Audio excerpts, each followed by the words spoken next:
The monsters of Dungeons & Dragons are an integral part of its DNA, with over 300 monsters and counting over the years. And while there seems to be no end to the number of creatures such as dragons and undead, some other types tend to fall by the wayside. One of those unfortunate cases happens to be a favorite of ours, Oozes.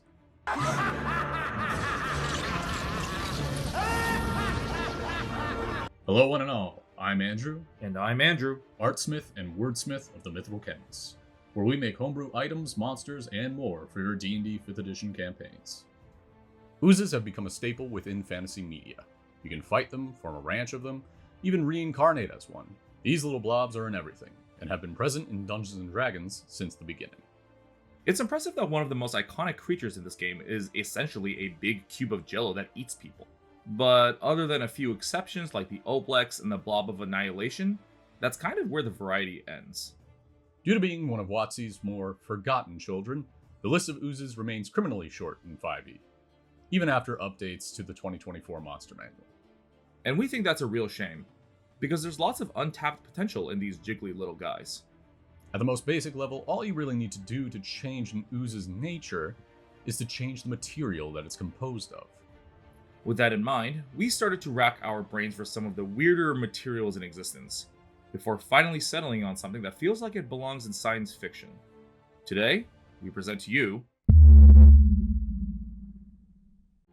As you probably picked up from its name, the Ferroslime is an ooze composed of ferrofluid. And what is ferrofluid? Ferrofluid is usually a mixture of tiny magnetic particles and a carrier fluid, which houses those particles. Even though it has solid matter within it, ferrofluid acts more like a fluid, hence its name. So when this material is exposed to magnetic force, the metal reacts accordingly and forms into what is essentially a visible representation of magnetism. In our world, ferrofluid has many very specific applications, having originally been designed by the big brains at NASA to aid in literal rocket science. And since then, even more variants of ferrofluid have been invented by changing out either the carrier fluid or the metal being carried. Hey, that's just like we're trying to do. And in 2019, a ferrofluid that could actually retain its own magnetic field was invented, something we weren't even aware of until writing the script. Now that that's out of the way, let's discuss how introducing ferrofluid into the equation turns a regular ooze into a magnetic menace. Let's dive right into...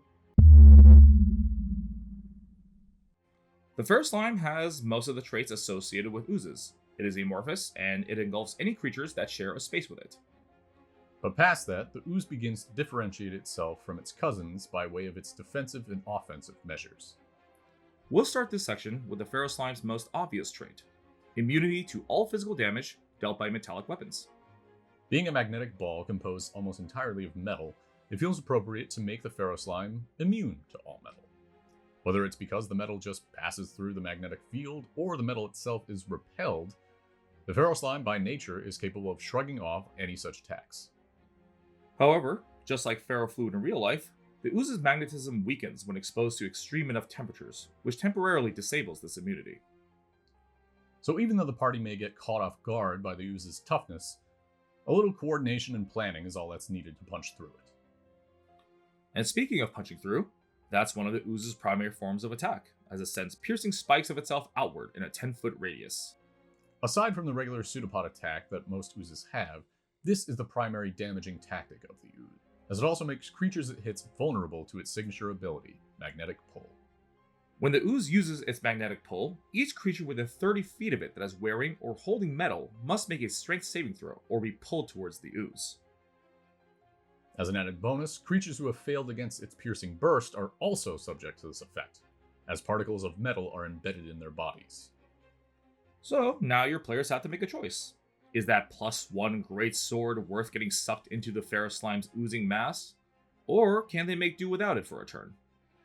And if there's something magical or special about that item, the Ferroslime can temporarily alter itself to use any such properties until the end of its turn. The only thing scarier than a Ferroslime is a Ferroslime with a flame tongue.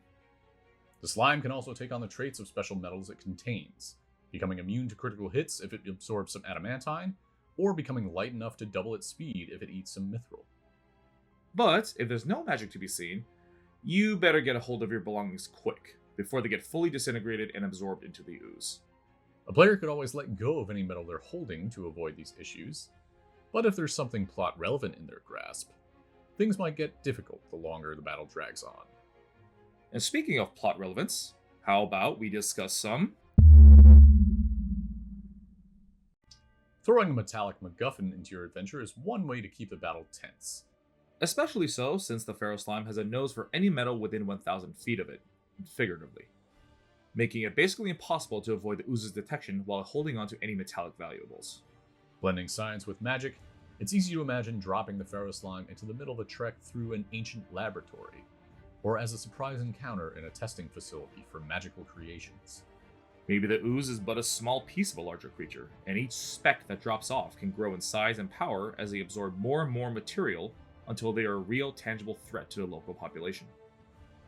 Or if you want to go with a classic, you can have it be the minion of a mad scientist, which feels fitting considering its almost sci-fi nature and origin. Regardless of what you choose to do with the Ferroslime, we hope it serves you well in your D&D campaigns. And for any parties that manage to actually slay a Ferroslime, you can reward them for harvesting such a unique material with the shield of our making, the Magnetarge, which you can find for free in the links down below, along with the Ferroslime itself. If you've got any fun ways to incorporate this Ooze into your adventures, we'd love to hear what you've got in mind, and how you plan to frighten your players with it, because that's apparently what we do here. If you'd like to see more of our 5e homebrew content, be sure to check out the description below, where you can find links to our Patreon and Instagram where we post regularly. Thank you once again for stopping by, and we'll see you all again next time.